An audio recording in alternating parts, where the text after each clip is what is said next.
Hey guys, welcome back. So I basically just finished moving and my brewery garage is completely full, so I don't think I'm going to be able to brew for a hot minute, but I do have access to a ton of hops right now.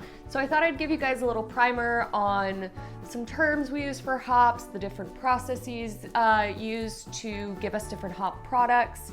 And I hope this will kind of demystify a lot of the terms we use. You know, I feel like when I started, I had no idea what a lot of the terms we were using for hops, like first wort, whirlpool, hop back. A lot of those terms weren't intuitive to me. I ended up doing a ton of Googling, so hopefully you can get it all in one shot here. So as most of us know, hops are what give us our bittering in beer.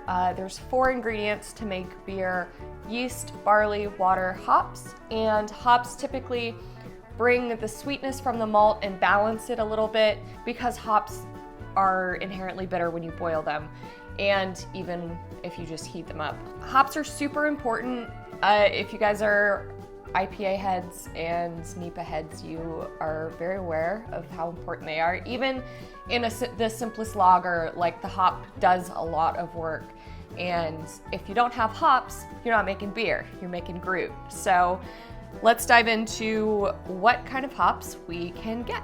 So the most basic of your hop products would be a wet hop. So a wet hop is a totally fresh hop, like literally picked off the vine, and there you have it. You can brew with these, but you can only really get them around hop harvest. And since hops are all harvested at the same time, it's usually around September that you can start finding these beers that are wet hopped. And they actually have a really distinct flavor.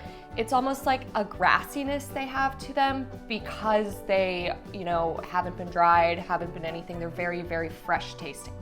So if you can get your hands on some of those, they are really fun to use just because, they're kind of a rarity. So the next step after a fresh hop is a whole cone hop. So these are whole cone hops. They're just kiln dried, and they're not heated very much, just enough to get the water content down to around 11%, I believe.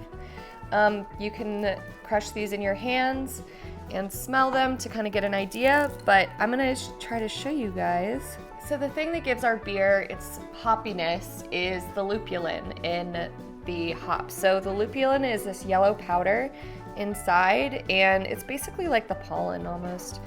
But when you smell it, that's where you get your hop smell from. And that's what, when we get into the more processed hop products, they basically distill out like a lot of this lupulin. So these whole cone hops are readily available. You can order them pretty much from anywhere. They're basically just an unprocessed, other than kiln dried version of our standard T90 pellet. So there's 2 kinds of pelleted hops, T90 and T45. T45 is just more concentrated. So I think T45 is closer to a cryo hop. It's more concentrated version. It's almost like double concentrated what T90 is. So T90s are just these hops mixed up, crushed up, and put into a dye form to make these pellets. It's like hamster food. So one of the popular things that are coming out now is cryo hops or Lupomax hops. So cryo hops are from Yakima Chief, and Lupomax is from Yakima Valley hops. So these are super concentrated hop pellets. You can see side by side that the cryo hops are definitely a finer powder. So these are concentrated lupulin, and they remove a lot of the vegetal matter from the T90 pellet. So if you're gonna use a lot of hops, cryo hops are the way to go, because you don't get like the grassy astringency from just having too much vegetal matter in them. Cryo T90. How cryo hops are made is basically, they're called cryo because they are frozen with nitrogen, and then that makes it easy to get the lupulin powder out. So you basically have concentrated bitterness, but also concentrated aroma compounds. So using these for bittering is kind of a waste, because it's just, they're more expensive, and when you put them in a later edition, you can actually just get a lot better aroma and not worry about it getting grassy. And you lose a lot less beer because there's less vegetal matter just like sucking up all the stuff. So like if you use whole cone hops, you will know that you lose a ton of beer with them. So getting into the more processed hop products, we have hop extract or resin. So a lot of commercial breweries use this for bittering. It's basically like a black sludge kind of situation that you syringe into a beer. It comes in cans. It's basically used only for bittering. So they do this with a CO2 extraction method, and I'm not gonna get into all that, but it's basically like super high concentrated bittering goo. So on the other side of super processed hop products, distilled hop oil. So this is basically the essential oil of hops. I'm obsessed with this stuff. If you're a Patreon member at the $20 level, you would have gotten one of these in mail from me already. So these I've actually used to save a couple batches of beer. If you get a like super phenolic IPA or something, this can actually mask it, and I've used it a lot. Back when I didn't have a cooling system for my fermenters, so I ran into this a lot. So you basically add this directly to a keg and then seal it up real quick, because like you can lose, it's mainly an aromatic thing.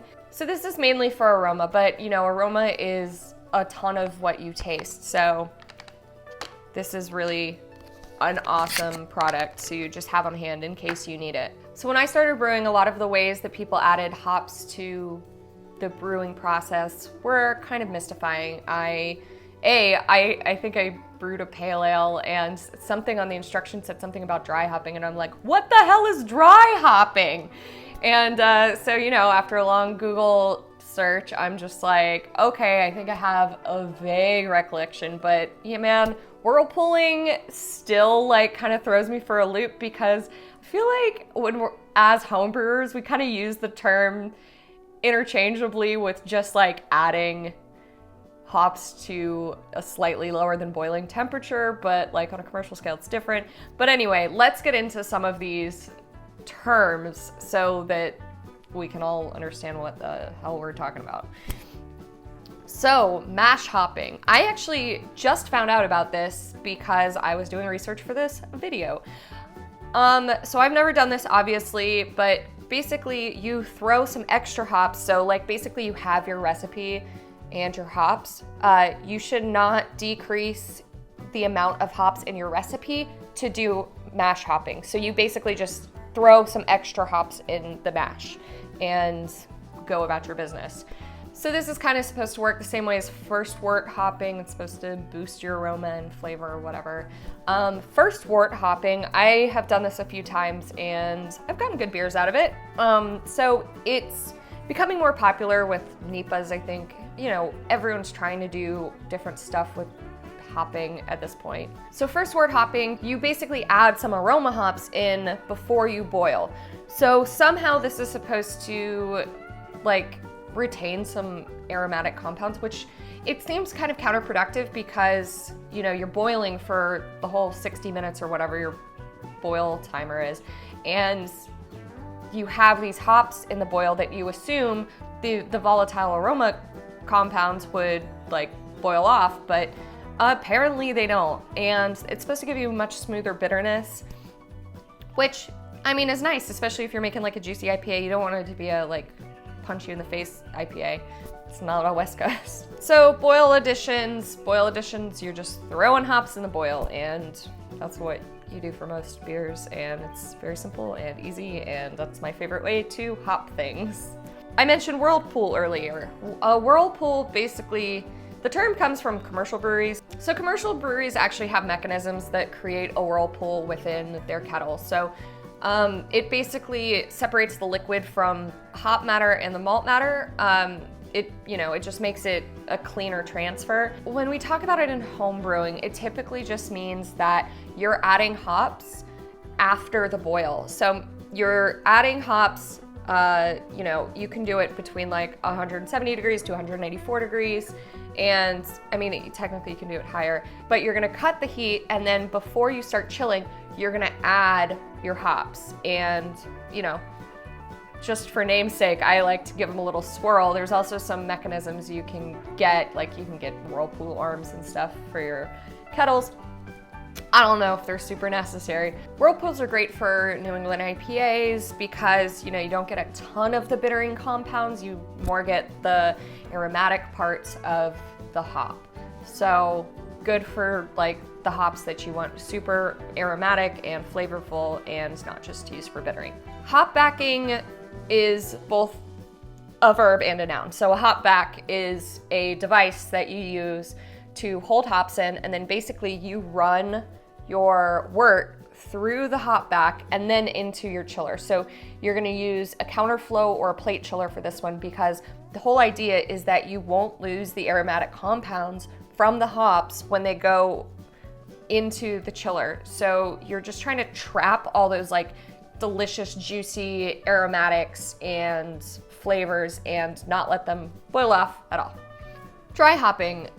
I think most of us are familiar with this. I mean, even people who don't brew are familiar with this just because of the rise of IPAs. So dry hopping is when you add hops to your fermenter after active fermentation. So when your krausen's done, when your bubbles are not coming out of the airlock as much anymore, throw some hops in. That'll give you the classic IPA flavor. So because of the rise of New England IPAs, a lot of people are looking into dry hopping and how to do it differently.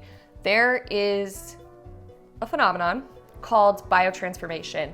And this is basically when the yeast and the hops react and you get a hop haze from it, and you're supposed to get like the juiciest, aromatic, delicious New England IPA flavors from a biotransformation. So how you get this is when you're in high krausen, so when your fermentation is super active, you got foam on top, toss in your hops, and then because the yeast is so active, it will react with the hops and give you a classic NEPA.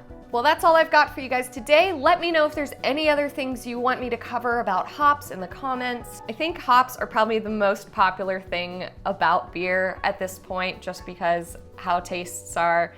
But I'm gonna do a series of all these with the 4 main ingredients: water, hops, malt, yeast, and I think they're all equally important, and I hope you guys enjoyed it. Like and subscribe if you did. And if you want my videos early, I've got a Patreon up. You can find it up here. I've got bonus content from my podcast, merch, early access to all my videos, ad-free videos, and keep an eye out for my podcast. It's gonna launch in March. It's called Brewing After Hours with Sarah Flora. And I wanna give a big shout out to my newest patron, Duncan Feed. I probably mispronounced your last name, I am sorry. Thank you so much for your support. I'll see you guys next time.